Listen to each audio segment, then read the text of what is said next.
Hey everyone, Sarah here. Welcome back to my channel. Thank you so much for joining me as I do another ink swatching video. I just letting you know that this is going to be a voiceover. I actually filmed it talking, but there was too much background noise and it just didn't sound great. So I've just jumped back on my computer now to do a bit of, as I said, a voiceover. Probably didn't need a double explanation there.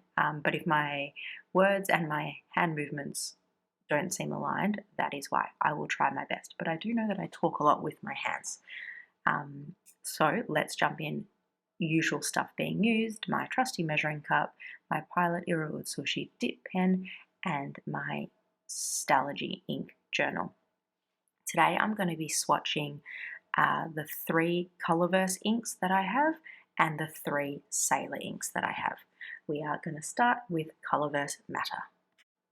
Just as I get this all set up, I'd love to hear from you guys how everyone feels settling in to the new year. We're somehow already in February, which is crazy.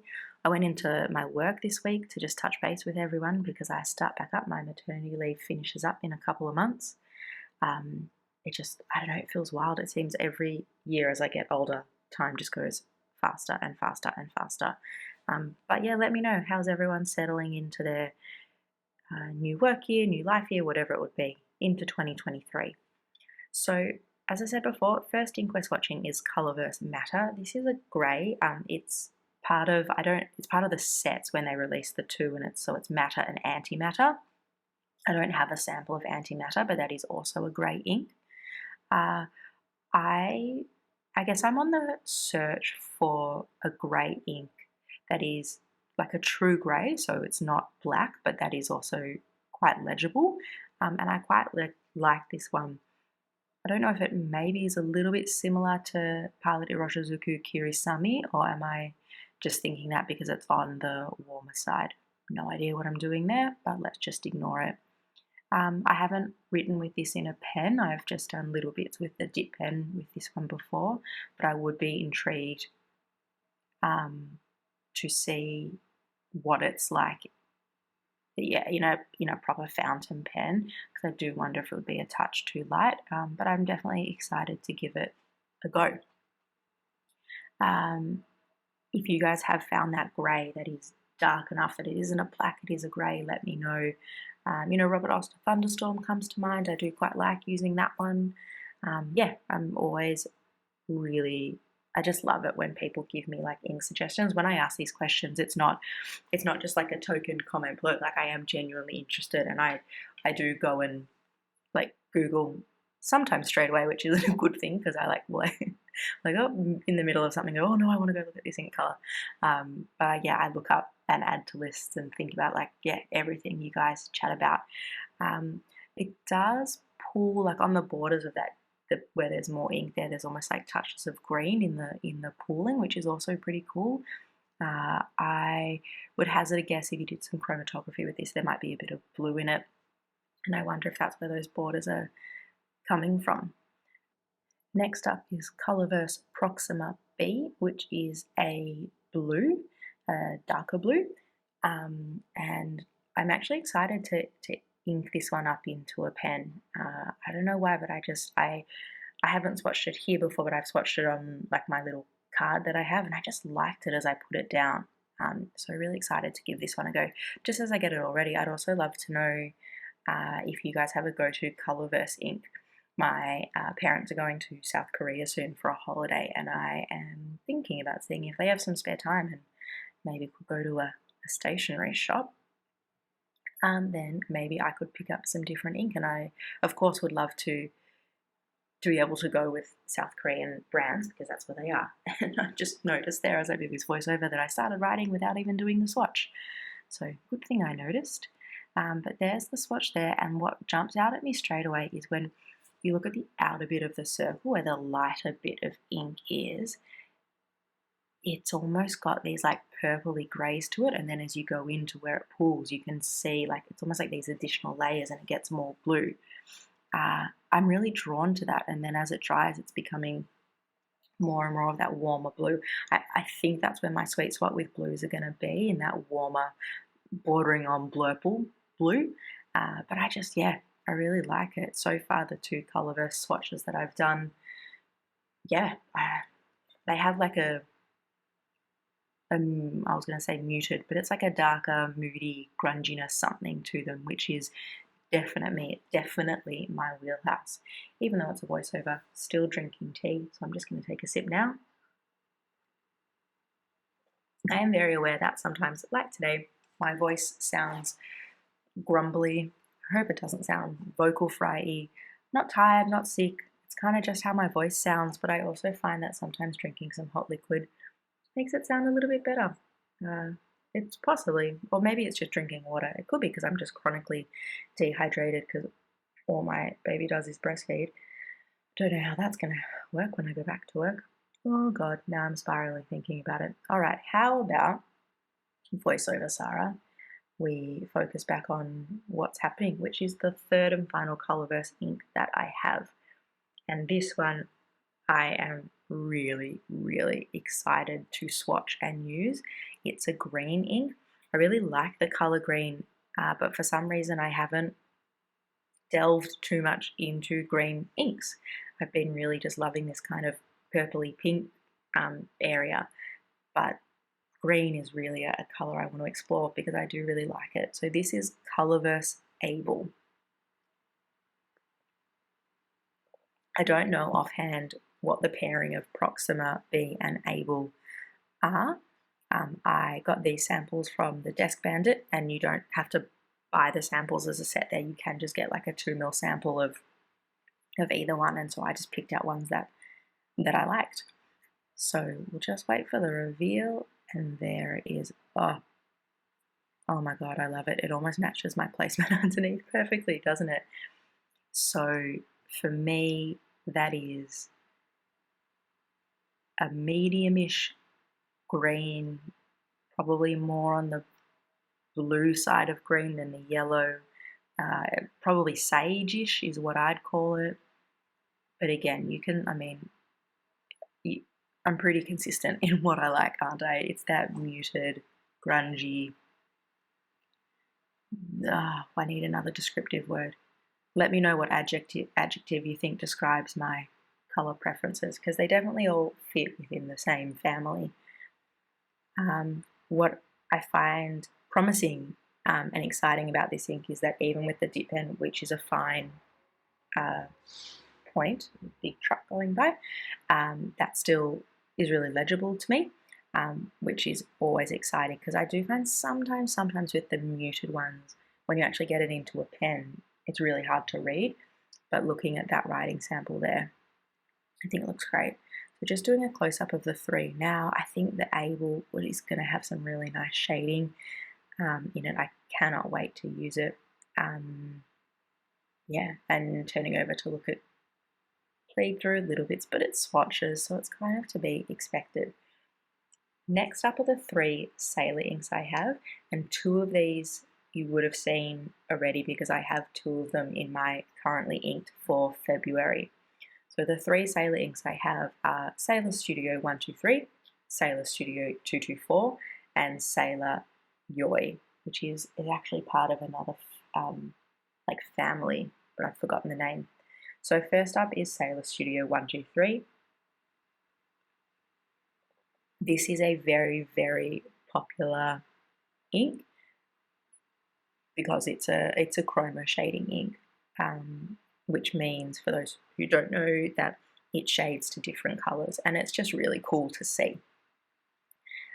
So the colors that I would describe in this ink are grey, green, and purple. I would also use those same colors for 224, and I don't know, sometimes I feel like they're really similar, and then other times I feel like they're quite different. Interestingly, as I say that, looking at it now through the camera, the bits that are green almost through the camera look a little bit blue, and I think that's what's also really interesting about these inks and why people love them is they really can look different on different paper and in different lights. So it's almost like this, it's like a dynamic experience. It's ever changing because, depending on the pressure of the pen or the type of pen or the paper or script versus printed, you're just getting different characteristics of the ink all the time. And that's pretty amazing. And, I think that's, I'm going to start that sentence again. So I think sometimes the experience of chroma shading inks it can encapsulate a lot of what people love about fountain pens, which is experiencing the varied layers of ink and writing experiences. On the flip side, some people also don't like chroma shading inks because there is almost like an inconsistency to it. And depending on the ink, it can write quite lightly as well. So I think these inks have a time and place, but for someone like me who's new to this, and I'm still really in a discovery rabbit hole that I'm loving. I love being able to include different types of inks, and like in my February currently ink, having a chroma shading ink in there, it's also helping me learn about characteristics and the pen and the paper and all of that. So I'm really enjoying it, but I definitely, I can't see myself having a chroma shading in every rotation or, having more than one. I do think they have their place, but just looking at that swatch, I think it looks beautiful. I kept talking through this one. This is Sailor Studio 224. I actually found that these swatches looked quite similar here, whereas when I did them on my Kikuyu college cards, they were noticeably different. 224 was darker and like more of a truer purple.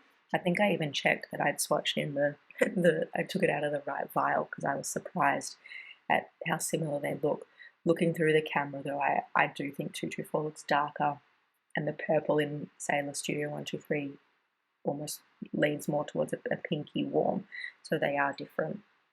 I'm really enjoying using 224 in my February currently inked. I have it inked up in a Jinhao 80, which has a fine nib, and it's working really well thus far. I've done some longer journal entries in it with no issue.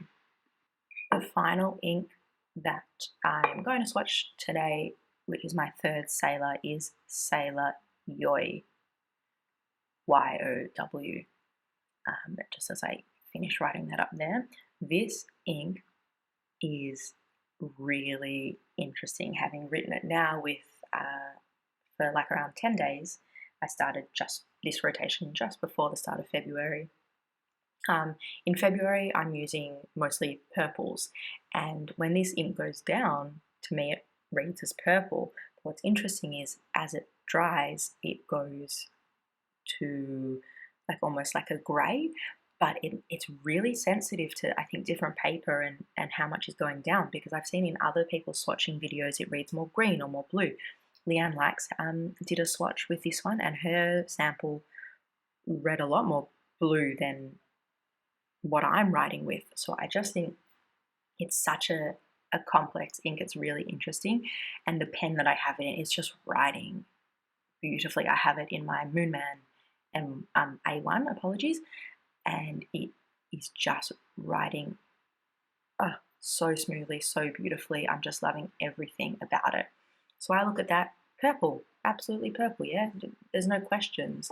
But as it dries and as I write with it, that's what it looks like as it goes down, and then it just dries to this grey. And I think I don't staring at it, you can almost see the outer ring is just starting to go a little bit grey now. Just really interesting to see. It's definitely though one of those inks that, when you look at a swatch of an ink and go, this is how it's going to write, it definitely looks different written to swatching. So definitely something to consider, especially if you are using like finer nibs. But I would be really intrigued to see what this is like in like a really wet, juicy nib or a stub, something that's going to get like more shading, because the ink has so many sides to it that I feel like it's one that you could keep discovering again and again. I just pulled out my cards here to actually look at the swatch, because I just remember it being so different. So I'll do a side by side so you can see. There you go, that's the dried one, and that's what I mean when I say it dries grey. And I almost see a touch of green in that, but yeah, just a interesting experience. So maybe I shouldn't have included it in my purples, but I don't know. For me, when it goes down, it looks purple. Does it look purple to you? I'd love to know. Are you seeing something different? Do I? Maybe Sailor Yoy is like that. What was it? The white and blue and the black and gold dress that took the internet by storm. How long ago was that? It was a while ago. All right, we'll stop rambling about that. Those are the 6 inks that I've swatched today. So we have Colorverse Able. You can see little different bits of color up the top in that pool. Colorverse Proxima B and Colorverse Able, which I'm super excited to use. And then the 3 Sailor inks that I have, Sailor Studio 123, Sailor Studio 224, and Sailor Yoy. I would love to know if there's a favorite in here for you guys. What has spoken to you? What do you not like the look of? I'm always interested in inks people don't like as well. If you could hit the subscribe button, that would be great, and I will chat to you guys again soon. Bye.